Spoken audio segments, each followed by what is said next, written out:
ఇంత డెడికేషన్ అసలు These days,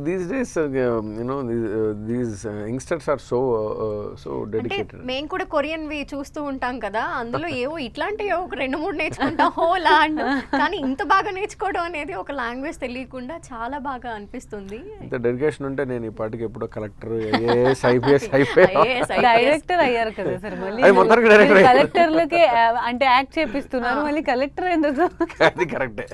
అలాంటి క్యారెక్టర్స్ అన్ని మూవీలో పెట్టేస్తున్నారు కదా.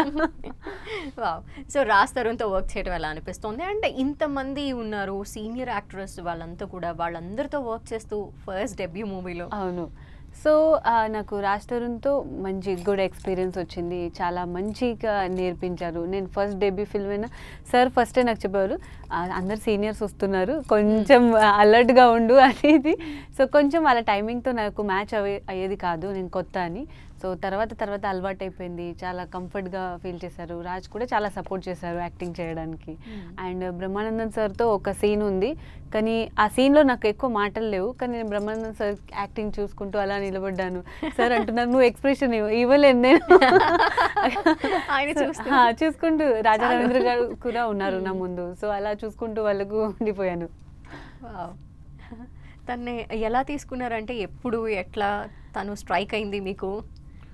తనే నన్ను తీసుకుందండి. అంటే ఫస్ట్ ఈ కథ అనుకున్నప్పుడు నేను వేరే ఒక ప్రాజెక్ట్ డిస్కషన్స్లో తను కలిసింది నన్ను. సో తన డెడికేషన్ ఇదంతా నాకు బాగా తెలుసు. తనకు అప్పుడు కథ చెప్పాను ఇంతకుముందు, ఈ సినిమా కన్నా ముందులా. So she liked it actually. So మేము ఇంకా కథ చర్చలు జరుగుతూ ఉన్న టైంలో, అది ఇంకా ఆల్రెడీ లేట్ అయిపోతున్న టైంలో తను కథ నాకు బాగా నచ్చింది సార్, నా వైపు నుంచి కూడా ఎవరైనా ప్రయత్నిస్తానని చెప్పి నేను I'm trying for the producers, searching for the producers. తను శ్రీధర్ ప్రొడక్షన్స్ని పరిచయం చేశారు నాకు. సో వాళ్ళు 4 కథలు చెప్తే వాళ్ళకి ఈ కథ బాగా నచ్చింది. సో కరెక్ట్గా మేము అనుకున్న కథే వాళ్ళకి నచ్చడం, దాంట్లో హాసిని పాత్ర పర్ఫెక్ట్గా సూట్ అవడంతో నేను ప్రొడ్యూసర్స్కి నేను ప్రపోజ్ చేశాను, ఈ అమ్మాయితో చాలా బాగుంటుందని, తను పర్ఫెక్ట్గా చేయగలుగుతుంది, కావాల్సింటే ఈవెన్ ఆడిషన్ చేశాము. సో తను అర్థమైపోయింది, తను షీ ఈజ్ పర్ఫెక్ట్ అనేది.